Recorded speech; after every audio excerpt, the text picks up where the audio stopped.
Algapur block কংগ্রেসের উদ্যোগে গান্ধী জয়ন্তী সর্বধর্ম প্রার্থনা সভার পালন করা হয়। এদিন গান্ধীজির প্রতিকৃতিতে প্রদীপ প্রজ্বলন করে সভা শুরু হয়। এদিন সভায় উপস্থিত হয়ে বক্তব্য রাখেন আলগাপুর ব্লক কংগ্রেস সভাপতি আইনজীবী নুমান মিয়া বড়ভূইয়া, হাইলাকান্দি জেলা কংগ্রেস প্রাক্তন সভাপতি মরম আলী মজুমদার, জেলা সহ সভাপতি আইনজীবী রোকনউদ্দিন বড়ভূইয়া, হাইলাকান্দি জেলা মাইনরিটি বিভাগের কার্যকরী সভাপতি আলী আহমেদ লস্কর। তারা সবাই মহাত্মা গান্ধীর জীবন দর্শনের উপর বক্তব্য দিতে বলেন, মহাত্মা গান্ধী প্রযুক্তিবিদ্যার উন্নতি চেয়েছেন, তাই প্রযুক্তি ব্যবহারের ক্ষেত্রে স্বচ্ছতা বজায় রাখতে তিনি যুব প্রজন্মের প্রতি অনুরোধ রাখেন। সোশ্যাল মিডিয়া ব্যবহারের ক্ষেত্রে স্বচ্ছতা বজায় রাখার আবেদন করেন তারা। গান্ধীজির জীবনের বিভিন্ন দিক নিয়ে আলোকপাত করতে গিয়ে তারা আরও বলেন, গান্ধীজি সারা জীবন ভারতীয়দের মধ্যে ঐক্য, প্রেম, মানবসেবা ইত্যাদি চেয়েছেন। ধর্মের নামে সংকীর্ণতা, মানুষের মধ্যে বিভাজন ইত্যাদি গান্ধীজির আদর্শ নয়, তাই সকলকে জাতির জনকের এই আদর্শগুলি মেনে চলার উপর গুরুত্ব আরোপ করেন প্রত্যেক বক্তারা। হাইলাকান্দি থেকে রাহুল আক্তার বড়ভূইয়ার রিপোর্ট।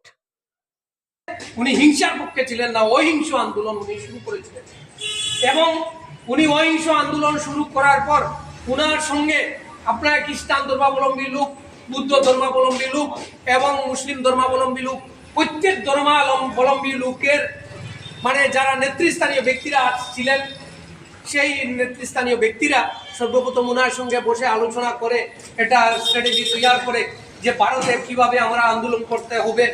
সেই হিসাবে ভারতে খিলাফত আন্দোলন শুরু হয়েছিল। খিলাফত আন্দোলন শুরু হয়েছিল ব্রিটিশের বিরুদ্ধে। এটাতেও মহাত্মা গান্ধীজির একটা বিরাট ভূমিকাও ছিল। তো আমি ওই বলতে চাই, মহাত্মা গান্ধীকে জাতির জনক কেন বলা হয়? আমি একটি গাছ দিয়ে উদাহরণ দিয়েছি আপনাদেরকে। জাতির জনক ওই জন্যই বলা হয়, উনি যদি সেই গাছটা রোপণ না করতেন তা আজকে ভারতবর্ষের, আজকে হয়তো ভারতবর্ষের আজকে যিনি প্রধানমন্ত্রী, আজকে বিভিন্ন রাজ্যের যারা মুখ্যমন্ত্রী আছেন, যে ভারতের বর্তমানে যে বিচার ব্যবস্থা আছে, ভারতের যে প্রশাসনিক ব্যবস্থা আছে, সেই ব্যবস্থাগুলো আজকে গণতান্ত্রিক পদ্ধতিতে তৈরি করা হতো না। আমাদের ভারতবর্ষের সংবিধানকে গণতান্ত্রিক পদ্ধতিতে ভারতবর্ষের সংবিধানকে অ্যাডপ্ট করা হয়েছে। ভারতের সংবিধান যখন অ্যাডপ্ট করা হয়েছে তার আগে ভারত ব্রিটিশের আইন ছিল, যেটাকে ইন্ডিয়ান অ্যাক্ট বলা হতো। সেই অ্যাক্টের মধ্যে ভারতবর্ষকে পরিচালিত করত ব্রিটিশ সাম্রাজ্য। কিন্তু দেখা গিয়েছে সেই আইনে ভারতের মানুষের, ভারতে যারা আদি বাসিন্দা আছেন তাদের কোনো স্বাধীনতা নেই, তাদের কোনো ভূমিকাও নেই। সেই আইনগুলাকে প্রত্যাখ্যান করে মহাত্মা গান্ধীজির নেতৃত্বে যখন মৌলানা আবুল কালাম আজাদ, সুভাষচন্দ্র বসু, ওনাদের নেতৃত্বে যখন আমরা স্বাধীনতা অর্জন করলাম 1947 ইংরেজি 15 আগস্ট যখন ভারতকে স্বাধীন ঘোষণা করা হলো, এবং এর পরবর্তীতে বড় অত্যন্ত দুঃখের ব্যাপার, যখন ভারতবর্ষকে স্বাধীন করা হলো, ভারতবর্ষ স্বাধীন হওয়ার পরে অত্যন্ত দুর্ভাগ্যজনকভাবে ভারতবর্ষে একটা অপ্রীতিকর ঘটনা ঘটলো। ভারতবর্ষে একটা কাটাকাটি, হানাহানি, মারামারি শুরু হলো। ভারতে কোনো আইন ব্যবস্থা ছিল না।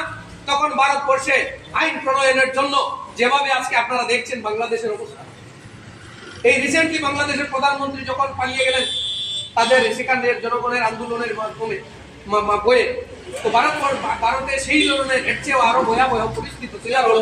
তখন 1950 ইংরেজিতে দীর্ঘদিন আলোচনার ভিত্তিতে ভারতের পার্লামেন্টে আলোচনার ভিত্তিতে বিভিন্ন বিতর্কের মাধ্যমে ভারতবর্ষে একটি সংবিধান রচনা করা হয়। সেই সংবিধানের ভূমিকায় আমাদের যারা কংগ্রেস নেতৃত্বরা ছিলেন, এরা আজকে এরা বিভিন্ন ক্ষেত্রে এদেরকে তুচ্ছ তাচ্ছিল্য করা হয়।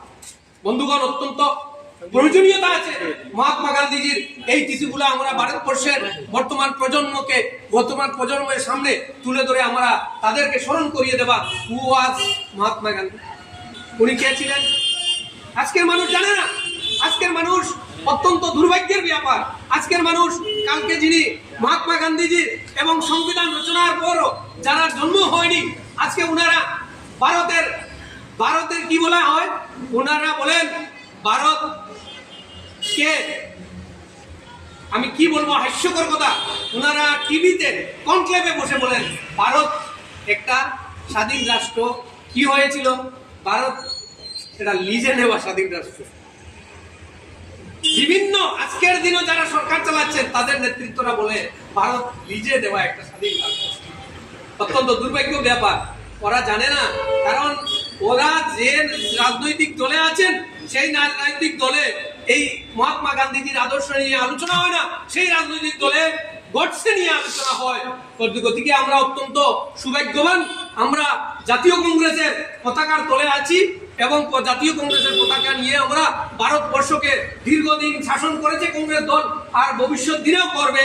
ভারতের জনগণ চায় এটা, এবং আমি ওই কথাই বলতে চাই, আদর্শকে আমরা কংগ্রেস কর্মীরা সামনে রেখে আমরা অহিংসভাবে আজকে যেটা হিংসার দাবানো ভারতবর্ষের মধ্যে বিভিন্ন উপায়ে বিভিন্ন পন্থায় মানুষের মধ্যে ঢুকিয়ে দেওয়া হচ্ছে, সেই পন্থাগুলা আমরা পরিহার করা দরকার। এবং ভারতবর্ষের মহাত্মা গান্ধীজির যে আদর্শ আছে সেই আদর্শকে আগে রেখে এই উপলক্ষে আলগাপুর ব্লক কংগ্রেসের কংগ্রেস সভাপতি মাননীয় অ্যাডভোকেট নুমানুদ্দিন গান্ধীর জন্ম দিন উপলক্ষে এই আয়োজন করা আলগাপুর সর্বধর্ম প্রার্থনা সভায় বিভিন্ন বক্তারা বিভিন্নভাবে মহাত্মা গান্ধীর ভালোবাসা প্রকাশ করেছেন। তোর মধ্যে আমি দু চারটি কথা বলে আমি আমার বক্তব্য শেষ করব। প্রথমে মহাত্মা গান্ধীর অবদান যদি বলতে হয় তাহলে আমার প্রায় 2 ঘন্টা বলতে হবে। যিনি স্বাধীনতা সংগ্রাম থেকে শুরু করে অহিংসা আন্দোলন সহ আমাদের প্রত্যেক ধর্মের সর্বধর্ম নিয়ে উনি দেশকে শান্তি রক্ষার্থে আপ্রাণ চেষ্টা চালিয়ে শেষ পর্যন্ত এই যারা দেশের শত্রু এদের হাতে ওনাকে প্রাণ দিতে হয়েছে। আজ আমরা ভালোবাসার সাথে পুরা ভারতবর্ষের নিরপেক্ষ লোকেরা ওনাকে আজ মন এবং ভালোবাসা দিয়ে ওনার স্মরণ করছে। তৎসঙ্গে আলগাপুর ব্লক কংগ্রেস কমিটিও সেই ভালোবাসা প্রকাশ করছে। এইগুলি আমার বক্তব্য।